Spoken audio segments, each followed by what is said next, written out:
Bonjour et bienvenue pour la correction de ce nouveau test réalisé avec Cuisinière, l'outil de quiz en ligne de Canopé. Et aujourd'hui, nous allons parler de l'entreprise en difficulté.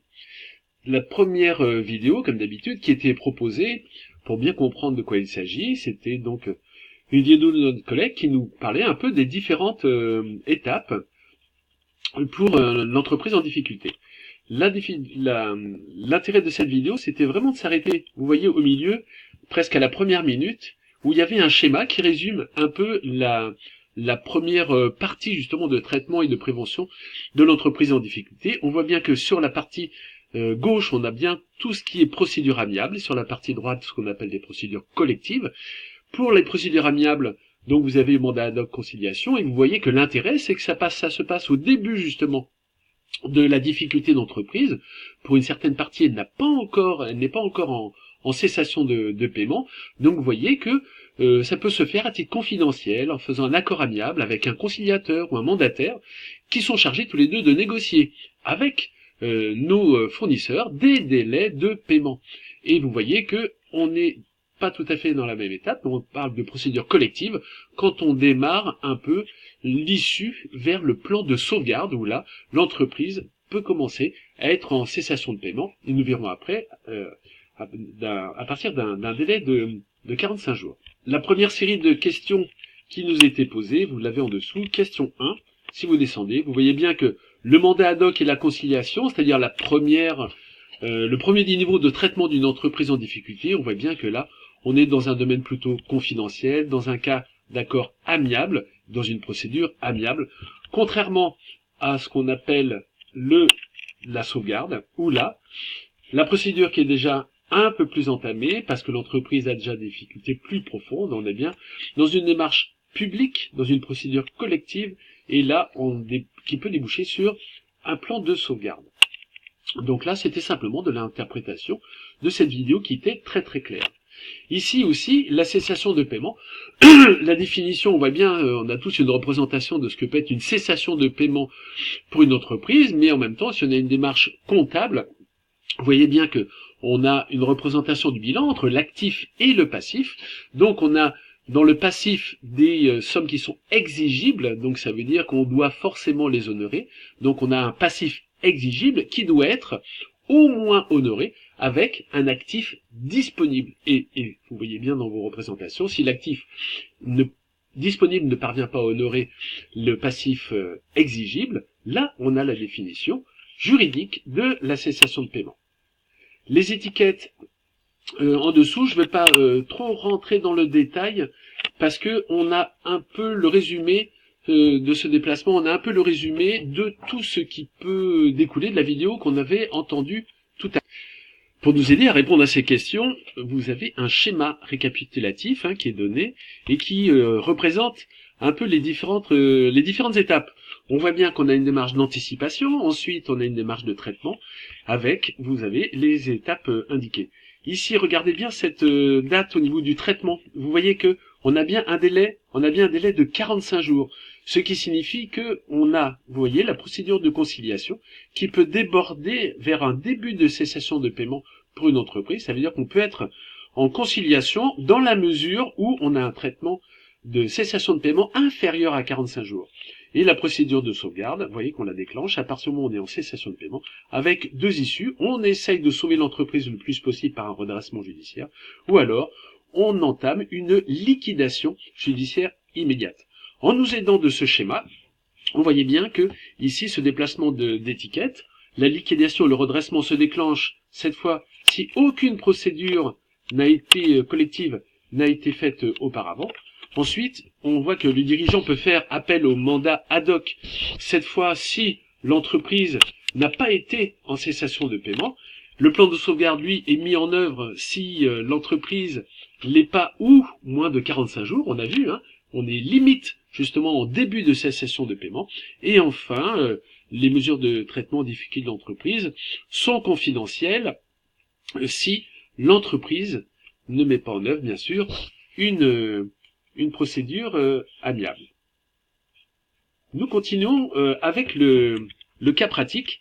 Et le cas pratique, c'est un cas pratique concernant Guy qui revient des USA et qui est vraiment intéressé par des nouvelles méthodes de coaching. Il monte une entreprise et comme il a dans son public en fait des startups qui parfois ont du mal elles-mêmes à démarrer, Guy se retrouve justement en difficulté pour honorer ses prochaines échéances. On dit bien, plutôt on ne dit pas, que Guy est en cessation de paiement. On dit que il anticipe justement des difficultés pour honorer ses échéances. Donc la question était assez simple, ça veut dire quelle est la procédure dans laquelle Guy peut intervenir. Eh ben, on voit bien que dans un premier niveau, il s'agit simplement de trouver un mandataire qui est là pour négocier à notre place ou qui nous aide, en fait, c'est un assistant qui nous aide à différer certaines échéances de facture. Donc le mandat ad hoc paraît tout à fait adapté à cette situation.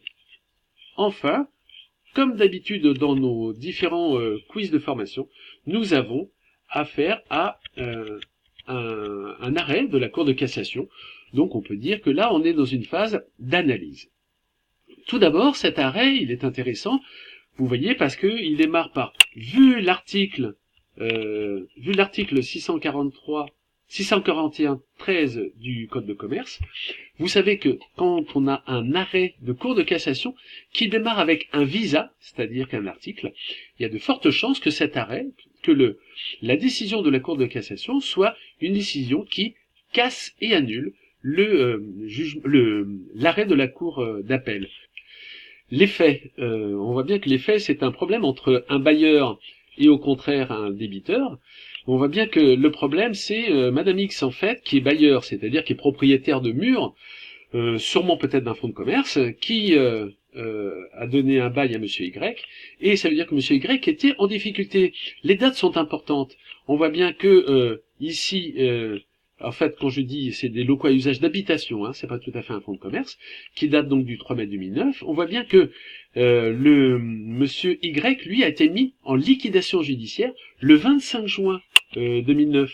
Ça veut dire que la décision de liquidation avec un liquidateur a été prononcée, et suite quand même au 25 juin, il avait continué son activité jusqu'au 3 juillet 2009, et on voit bien que donc postérieurement à la décision de liquidation, il y a eu encore quelques jours pendant lesquels l'habitation a été occupée par Monsieur Y. Naturellement, bien sûr, Madame X demande à ce que le paiement du loyer postérieur à la mise en liquidation soit honoré. Qu'a dit effectivement la Cour en première instance, le tribunal de grande instance? Il a bien dit OK, en fait, que le liquidateur doit honorer le loyer entamé à Madame X. Alors que vous voyez que la Cour d'appel, la Cour de cassation, on voit bien, puisque c'est un visa et puisqu'elle casse, on voit bien qu'elle n'est pas en accord avec la décision du tribunal de grande instance. Et dans cette structure, elle est intéressante parce que ici, normalement, le premier attendu, quand on a affaire à un arrêt de cassation, on voit bien que le premier paragraphe attendu, ce sont les faits. Normalement, le deuxième paragraphe attendu que, on voit bien que normalement c'est les motifs qui ont présidé à la Cour d'appel, et enfin, attendu que, ce sont vraiment les arguments prononcés par la Haute Cour. Or là, attendu que, pour condamner le liquidateur, on voit bien que ces arguments découlent des faits. Vous allez me dire, mais pourquoi est-ce qu'on ne parle pas de la Cour d'appel là? Si vous regardez en bas, on voit bien que la somme réclamée est bien de 2435,55 €. Donc vous voyez bien que cette somme est inférieure à 4000 €.